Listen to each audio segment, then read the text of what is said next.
오늘 말씀의 제목은 새 부대가 되게 하소서입니다. 새 부대가 되게 하소서. 매주 마가복음을 지금 올해 들어 순차적으로 강해하고 있는데요. 복음은 그 자체가 능력이 있습니다. 비밀이 있고 권세가 있죠. 그런데 이 복음을 담기 위한 그릇이 준비되는 것은 또 다른 차원인데, 그러다 보니까 올해 1월, 2월 계속적으로 이 복음 앞에 우리의 마음 자세가 어떻게 해야 되는가 하는 것들을 이 성경을 통해서 우리가 계속 점검하게 됩니다. 새술은 새부대라는 말은 기독교뿐만 아니라 정치권이나 사회에서도 많이 쓰는 말이죠. 그런데 이 슬로건을 쓰는 사람은 많지만 정작 이것이 성경 안에서 어떤 맥락이고 또 어떠한 영적 교훈을 정신을 품고 있는가 하는 것, 오늘 우리가 꼭 제대로 한번 배워봤으면 좋겠다 싶습니다. 마태복음 5장에서 천지가 없어지기 전에 율법의 1.1획도 없어지지 않고 다 이루어질 것이다 말씀하셨는데, 말씀의 그 본질은 영원히 변치 않습니다. 그러나 그 말씀을 담기 위한 마음의 그릇은 시대마다 새로워져야 하는 것이죠. 복음서를 묵상하다 보면요, 제가 마태 또 누가 요한은 새벽에 강해를 다 했고 이제 마가만 주일날 올해 강해하고 있는데, 복음을 잘 묵상하다 보면 여러분 굉장히 많은 빈도로 바리새인들에 집중하고 바리새인들을 조명하게 됩니다. 그러다 보면 깊이 묵상할수록 어느 순간 바리새인은 남인 줄 알았다가 내가 바리새인이구나, 내가 어느 순간 바리새인의 모습과 자세로 그대로 이 바리새인의 길을 걸어가구나 하는 것을 깨닫게 되는데, 저도 참 많이 깨달았어요. 그러면 그것이 제대로 말씀이 역사되고 있다 하는 증거인 것을 느끼시면 참 좋겠고요. 그래서 오늘도 우리가 혹시 내가 이 시대의 바리새인과 율법 교사의 모습은 이만큼이라도 없는가, 새 부대가 되게 하셔서 다시 복음으로, 복음의 능력의 길을 함께 걸어갈 수 있는 우리 모든 성도님들 다 되시기를 바랍니다. 자, 우리 첫 번째 한번 따라 합시다. 상대적인 믿음의 분량을 인정합시다. 소망교회 원로 목사님인데 곽선희 목사님께서 어느 대학에 학장을 하시다 보니까 주일 섬기는 교회가 없으실 때 목사님 우리 교회 오셔서 주일 말씀 좀 당분간 전해주세요 요청을 받고 자그마한 교회를 가셨답니다. 그래서 평상시에 기도하는 대로 요 의자에 이렇게 앉아갖고 기도를 하려고 하니까 장로님이 허리를 쿡 찔러요. 목사님 뒤돌아서셔서 무릎 꿇고 의자에 무릎 꿇고 기도를 하셔야 됩니다. 그래요. 영문을 몰랐지만 그렇게 해서 목사님이 돌아서서 기도를 하는데, 교회가 조문하다 보니까 막 사람들한테 엉덩이를 들이민 것 같고, 또 목사님 평상시에 그렇게 기도 안 하시다 보니까 조금 불편하셨던 것 같아요. 그래서 예배 마치고 장로님 꼭 그렇게 기도를 해야 됩니까? 그랬더니 예, 왜요? 우리 교회 지금까지 목회하셨던 목사님들이 다 그렇게 기도하셨기 때문에 목사님 그렇게 기도 안 하시면 경건하지 않은 목사님처럼 보게 될 겁니다. 그러는 거예요. 뭐 할 수 있습니까? 목사님이 별로 썩 내키진 않았지만 잠시 있는 교회니까 그렇게 기도를 하시면서 설교를 다 마쳤는데, 나중에 당신이 담임하시는 교회에서는 그런 일이 안 생길 줄 알았는데 비슷한 문제가 생기게 됐답니다. 우리 옛날에는 예배당이 전부 다 바닥이었잖아요. 그래서 전부 다 방석 깔고 앉았거든요. 그런데 어느 순간부터 장의자가 들어오기 시작한 때가 있었어요. 그래서 그 목사님 교회도 장의자를 깔려고 했더니, 근데 이제 서로 사람들이 이거 갖고 싸우기 시작하는 거예요. 의자 반대파, 하나님께 예배하는데 경건하게 바닥에 앉아서 무릎도 꿇고 예배해야지, 어떻게 편하게 의자에 앉아서 예배를 하느냐, 거룩하지 않다. 그 다음에 의자 찬성파들, 아니 몸이 편하다고 안 경건한 거냐, 오히려 더 오랜 시간 더 예배에 집중할 수 있지 않느냐. 근데 사실 이것은 신앙의 본질은 아닌데 이 두 부류 앞서 있는 분들이 너무 강하게 양보 없이 싸우더라는 거예요. 그래서 목사님이 고민을 가만히 하다가 그럼 이렇게 합시다. 그래서 결론 낸 게 반은 의자를 놓고 반은 바닥을 놓고, 그래서 의자에 앉을 분은 의자에 앉아서 예배 드리시고 바닥이 편한 분은 바닥에 앉으셔서 예배를 드리세요. 그렇게 했답니다. 그랬더니 어떻게 됐겠습니까? 예. 젊은 사람들은 바닥이 불편해서 의자에 앉고, 연세 드신 분들은 허리가 아프고 무릎이 아파서 의자에 앉고, 그러더니 처음에 바닥에 앉아있던 분들이 어느새 몇 달 지나고 났더니 스물스물 전부 다 위로 올라와가지고, 그래서 나중에 전체 의자를 놓는데 아무 이견이 없이 잘 정리가 되었다는 겁니다. 여러분 영성에서는 어떤 자세로 기도하고 예배하는 게 좋냐 그러면 답은 없지만 그래도 몸과 양심이 편한 자세다라고 얘기합니다. 사람마다 내 몸이 편한데 양심이 편하면 하나님 앞에서 내 양심이 위축되지 않는 자세라면 그러면 그런 자세에서는 내가 마음을 다하여 예배하면 하나님이 기뻐 받으신다는 것이죠. 여러분 이 말을 다르게 하면 예배의 자세만 해도 사람마다 다르고 문화마다 다르고 내가 믿어온 방식과 신앙의 습관 따라 상대적으로 다 달라질 수 있다는 것을 인정해야 한다는 겁니다. 우리가 함께하는 영적 생활, 믿음 생활에서 꼭 기억해야 될 것은 내가 이렇게 하니까 너도 이렇게 해야 돼. 내가 지금까지 이만큼 하고 그게 옳았으니까 너도 이렇게 해야 그게 맞는 거야. 여러분 사실은 어른들이 사랑으로 또 배려해서 경험적으로 하는 말이긴 하지만 그러나 우리가 꼭 기억할 것은 믿음은 상대적인 것이고 믿음의 분량 또한 각 사람의 믿음 따라 다를 수밖에 없다는 것입니다. 세술은 세부대에 오늘 말씀의 배경은 금식 논쟁에서 시작됩니다. 예수님 당시에 바리새인들은 정기적으로 금식을 하고 했는데 구약에는 레위기 23장에 7월 10일 대속죄일 딱 하루만 금식하면 됩니다. 그런데 바리새인들은 점점 자기들의 유전과 전통을 따라 모세가 시내산에 올라간 목요일도 금식하고 내려온 월요일도 금식하면서 일주일에 이틀 또 그 이상을 금식일로 늘려갑니다. 예수님 시대 바리새인들은 한 6천 명 정도 되었다고 알려지는데요. 이 사람들은 유대 사회에서는 굉장한 선망의 대상이었습니다. 왜냐하면 사실 바리새인들의 초심은 대단히 경건했거든요. 이스라엘이 수백 년 바벨론 시대부터 수백 년 동안 로마까지 지금 식민지를 지내다 보니까 점점 헬라 문화, 세속의 문화가 이 종교를 침범하니까 이 바리새인들이 처음에는 우리는 광야에 나가서라도 그 광야에서라도 우리의 신앙을 절제하고 지키고 순결하게 거룩하게 구별되어서 살겠다라고 시작한 것이 하시딤이고 그것이 바리새인들이었습니다. 그런데 어느 순간 그 사람들이 세월과 시간이 지나다 보니까 점점 성전을 중심으로 기득권을 다 가지게 되면서 경건의 능력은 없어지고 모양만 남는 사람으로 전락해버리게 되죠. 그 당시 소위 좀 경건하다 하는 사람들이 꼭 습관적으로 반드시 해야 되는 것이 세 가지였는데 기도와 구제와 금식이었습니다. 스스로 권위가 없으니까 어느 순간 바리새인들은 권위주의가 되어갔는데 하루 3번 기도 시간에 꼭 넓은 옷을 입고 내거리로 나갑니다. 그리고 사람들이 지나다니는 곳에서 하늘을 향해서 손을 들고 기도하면서 기도하는 모습을 드러내는 것이죠. 그리고 정한 날에 구제 날이 되게 되면 시장에 나가가지고 먼저 나팔을 크게 불어요. 그러면 그 나팔 소리는 구제받을 사람 오라는 소리이기도 하지만 모든 사람이 다 알도록 구제를 지팡하면서 그 구제하는 것을 드러내는 겁니다. 금식할 때도 누가 봐도 금식하는구나. 머리 손질하지 않고 수염 깎지 않고 누가 봐도 얼굴이 초췌하게 금식 중인 것을 드러내는 것을 그들은 즐겨 했다는 겁니다. 이유가 뭘까요? 우리는 너희들과 다르다. 우리는 특별한 존재다. 여러분 하나님 앞에서 내적인 경건의 능력이 사라지면요 외적인 모양으로 껍데기로 내 자신을 계속 포장해야만 하는 것이 그것이 어쩔 수 없는 상황으로 치달아 간다는 것이죠.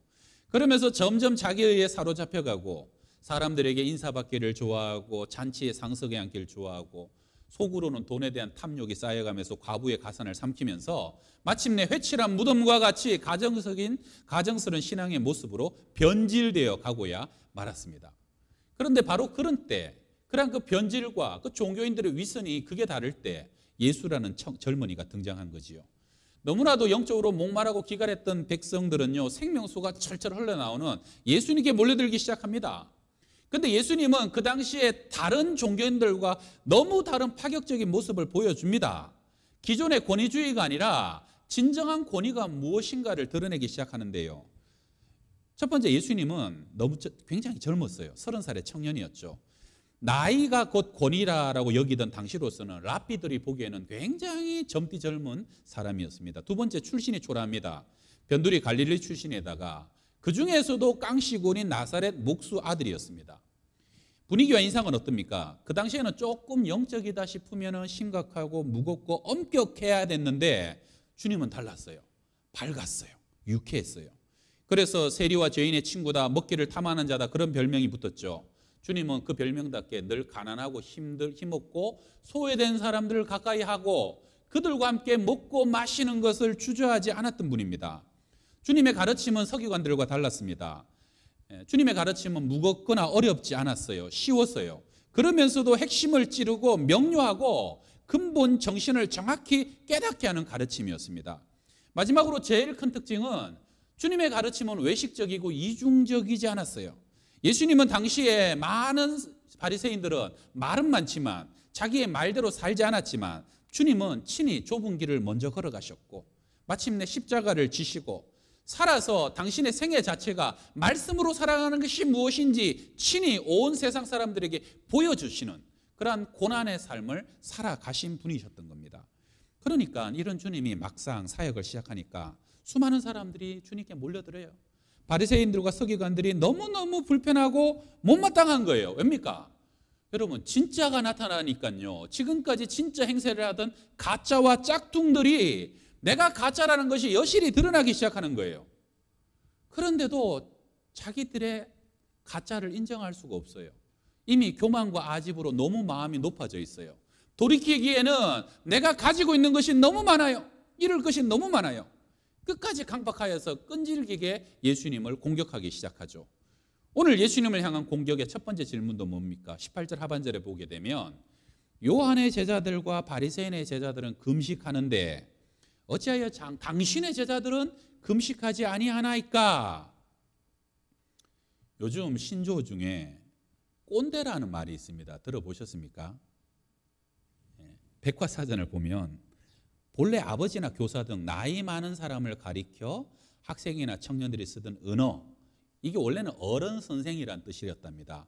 그런데 근래에는 구태의연한 사고방식을 타인에게 강요하는 이른바 꼰대질을 하는 직장 상사나 나이 많은 사람을 가르치는 말로 변형된 속어이다. 그러니까 요즘은요, 아버지라도 자꾸 그러면 애들이 아빠는 꼰대같이 막 그래요. 직장에서도 우리 부장님 꼰대 소리 그만하시라고 그런다니까요. 그런데 바리새인들이 어느 순간 자기들도 모르게 자기들이 영적인 꼰대로 전락해 가고 있었다는 겁니다. 이런 거죠. 우리는 금식한데 왜 너희들은 금식하지 않느냐네. 우리는 이만큼 구제하고 헌금하는데 너희들은, 우리는 이만큼 기도하고 예배하는데 왜 너희들은 그렇게 하지 않느냐는 거죠. 여러분, 한번 제가 지금 몇 가지를 말씀드리는데 혹시 나도 지금 이 영적인 꼰대로 돼가지 않는가 한번 점검해 보셔요. 나도 모르게 어느새 내가 감사보다는 비교에 능해 있고 자꾸 드러나려고 하고 자랑하려고 한다. 그러면서 은근히 그렇게 하지 못하는 이들을 우습게 보고 못마땅하게 여기는 마음이 마음속에 꿈틀꿈틀 올라온다.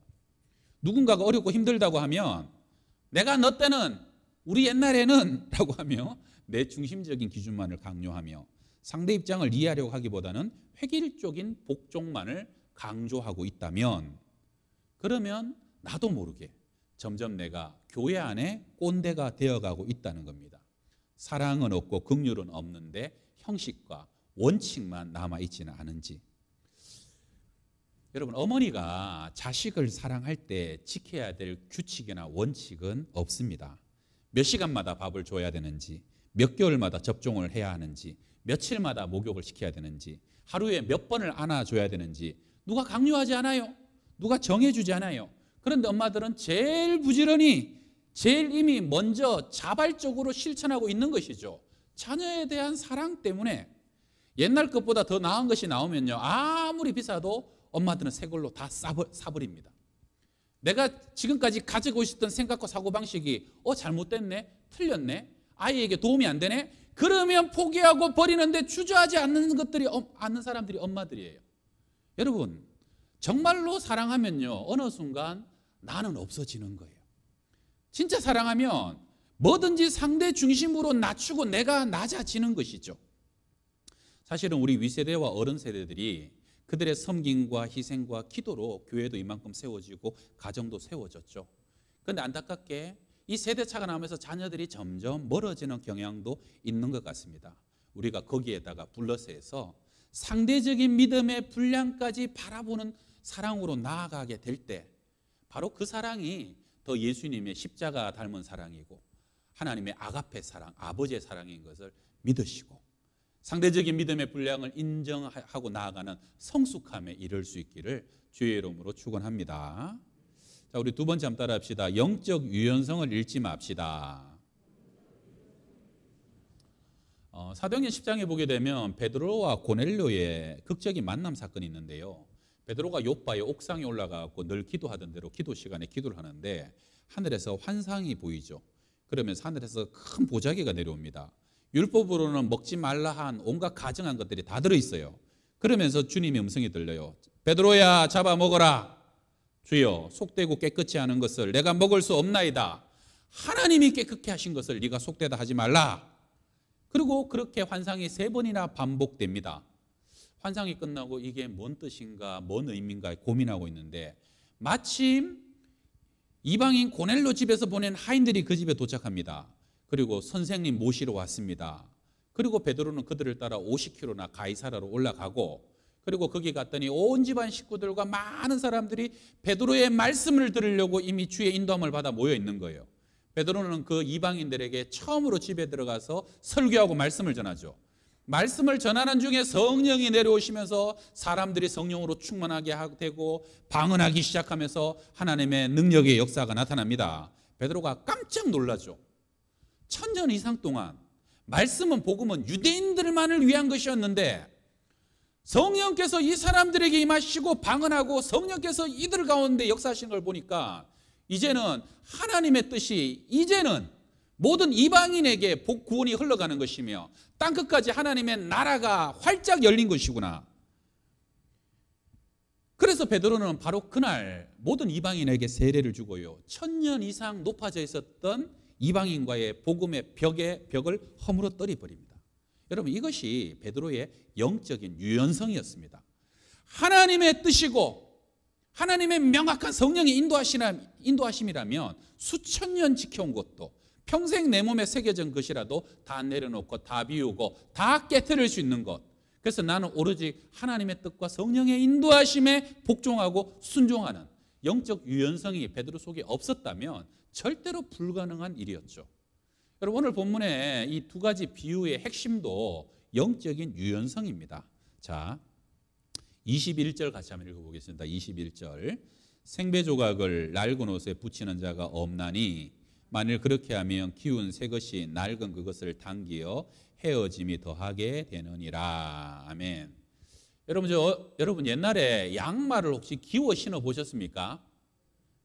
근데 다른 데서 천 쪼가리를 이만큼 떼다가 거기다 천을 더 떼갖고 기워서 신어 보셨어요? 저는 그렇게는 안 해봤는데 제가 이렇게 양말을 그렇게 구멍이 막 크게 나면 천을 더 떼갖고 기워야 되잖아요. 그렇게 신은 목사님이 설교하시는 걸 들어봤더니 그것도 잘해야지. 아주 낡아갖고 꾸물꾸물 버려야 되는 것을 버리지 않고 보관해놨다가 거기서 오려가지고 헌 천을 붙여다가 헌 양말에다가 이게 기워야지. 새 양말이나 새 천을 갖다가 기우면 그게 쪼그라 들어가지고 그 모양새가 안 난다는 거예요. 옷 같은 경우에도 이렇게 새 생배 조각을 가지고 기워 놓으면은 옛날에는 천이 안 좋기 때문에 한두 번 빨면은 천이 쪼그라들어 버려요. 그러면 어떻게 됩니까? 딱 기우고 난 뒤에 빨고 나면요, 그 부양에 쪼그라들면서 옷 맵시가 먼저 망가지고 그 다음에 입다 보면 그 기운 것이 막 잡아 당기면서 결국은 헌 옷이 다 터져버리게 된다, 찢어져 버리게 된다는 거죠. 오늘 지금 21절이 바로 그것을 얘기하고 있는 것이고요. 그 다음에 우리 22절도 같이 한번 읽어봐요. 새 포도주를 낡은 가죽 부대에 넣는 자가 없나니 만일 그렇게 하면 새 포도주가 부대를 터뜨려 포도주와 부대를 버리게 됨이라. 오직 새 포도주는 새 부대에 넣느니라 하시니라. 과거에는 이제 도자기나 유리병이 귀하던 시절에 액체 같은 걸 담으려면 짐승 가죽을 가지고 부대를 삼는데 고대 근동지방에서는 양을 잡으면요, 이 부대로 쓸 양은 팔만 싹둑싹둑 자르고 그리고 머리 부분을 싹 잘라서 그 구멍 사이로 이 내장과 고기를 다 끄집어냅니다. 그리고 난 뒤에 팔과 다리는 이제 봉하고 묶고 난 뒤에 그 머리 부분으로 통해 가지고 거기다가 포도를 넣고 설탕을 넣고 그것을 딱 짜매 놓으면 이제 새 포도주가 거기서 숙성이 되는 거예요. 근데 문제는 뭐냐면 이 포도주가 숙성될 때는, 발효될 때는 탄소가 발생하는데 부피도 커지고 가스의 압력도 강해지다 보니까 만약에 많이 쓰던 부대, 헌 부대를 갖다 놓으면 거의 탄성이 없어갖고 터져버린다는 거예요. 그래서 새 포도주를 담글 때는 반드시 새 가죽 부대를 가져다가 거기다가 담아야 그 가죽 부대가 신축성이 있기 때문에, 그 가죽이 유연성이 있기 때문에 그 압력을 잘 감당해내면서 포도주도 버리지 않고 부대도 버리지 않게 된다는 것이 이 말씀이죠. 그래서 오늘 예수님의 이 비유에서 두 가지 공통적인 핵심적인 단어는 유연성인데요. 아무리 생배 조각을 가져다가 기워도 낡은 옷은 유연성이 없기 때문에 결국 찢어지는 것이고, 새 포도주는 유연성이 있는 새 부대여야만 함께 어울리고 둘 다 보존될 수 있다는 겁니다.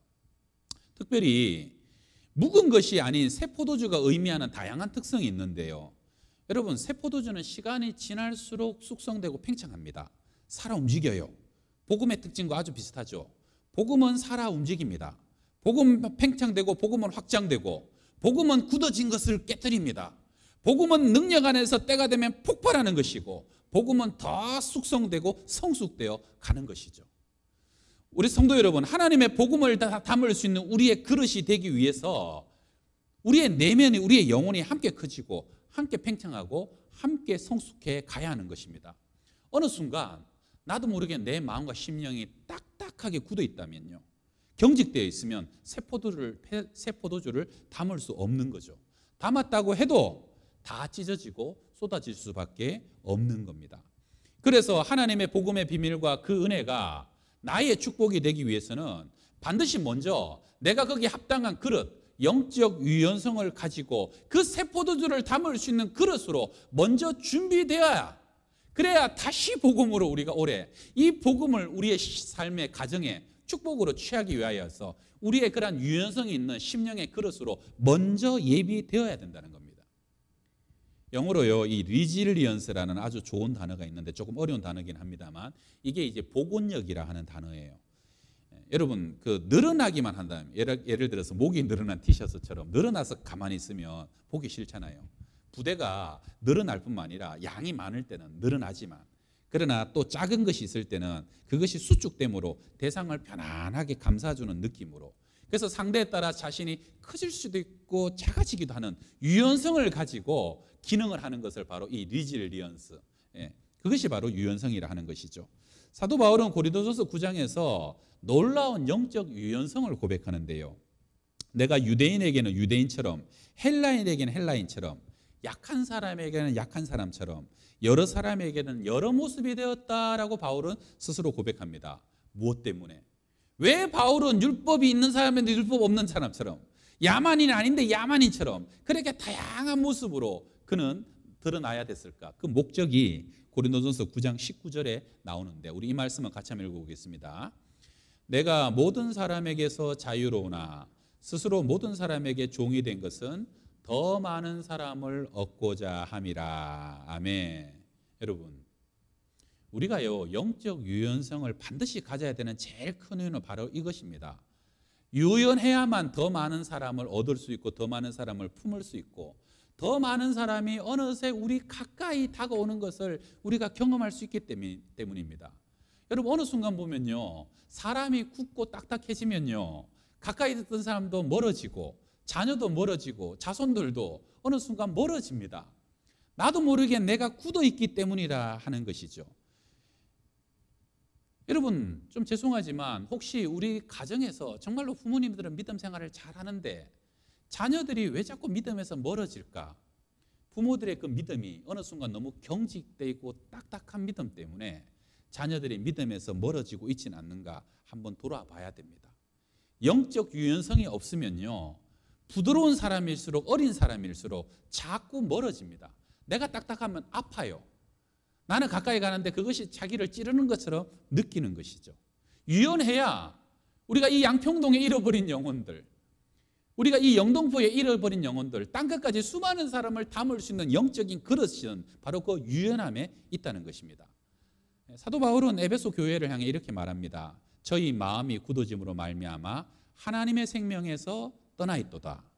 어느 순간 굳어지고 딱딱해진다는 것은 나도 모르게 내가 생명이 아니라 점점 사망에 가까워지고 있다는 것이죠. 제가 올해 13살 된 딸아이가 하나 있는데요, 요즘 한 달에 1cm씩 큽니다. 자고 일어나면 커져 있어요. 애가 막 고무줄처럼 쭉쭉쭉쭉 막 늘어나는 것 같아요. 여러분 부럽습니까? 안 부럽습니까? 예, 여기 부러워하시네요. 예, 부러워해도 뭐 할 수는 없죠. 지금 우리가 그렇게 클 수는 없는 법이죠. 그 막 육신이 성장하는 것이요, 막 대단하더라고요. 클 때 보니까. 예. 그런데 여러분 우리가요 고린도후서 4장에 보게 되면 그러므로 우리가 낙심하지 아니하노니 우리의 겉사람은 후패하나 우리의 겉사람은 낡아지나. 여러분 우리의 몸이 후패하고 키가 오히려 조금씩 줄어든다고 하더라도 피부가 자꾸 거칠어지고 딱딱한다고 하더라도 낙심할 필요는 없다는 거예요. 당연한 자연의 원리고 생리이기 때문에. 그러나 그 뒤에 위로의 말씀이 뭡니까? 우리의 육신은 낡아지나 우리의 겉사람은 날로 새로워지는도다. 중요한 것은 몸이 아니고 피부가 아닙니다. 내 속사람, 내 영혼이 시간이 지날수록 신앙의 연륜이 생길수록 더 유연해지고 더 부드러워지고 영적 탄력성을 잃지 않는 겁니다. 그래서 저는 연세가 드실수록 신앙의 연수가 깊어질수록 더 많은 사람이 그분 앞에 머물고 싶어하고 우리 권사님 옆에 집사님 옆에 가면 따뜻합니다. 너무 편안합니다. 안식이 되고 기쁨이 되고. 그래서 정말로 외로워하고 힘겨워하는 사람들, 아무도 돌봐주지 않는 사람조차도 그 영적 유연함이 있는 곳이라면 함께 나와서 하나님의 손길과 하나님의 품을 느끼지 않겠습니까? 영적 유연함을 가진 교회는요, 여러분 시대를 굽는 거예요. 하나님이 이 시대 가운데 원하시는 뜻과 계획과 비전을 이루어가는 제일 중심에 쓰임 받는 것도 영적 유연성이 있는 공동체, 영적 유연성이 있는 교회다 하는 것입니다. 저는 여러분의 모든 가정이 또 우리 교회가 우리의 삶이 그렇게 주님 앞에 쓰임 받으시는 삶이 다 되시기를 주의 이름으로 축원합니다. 자, 기도하겠습니다.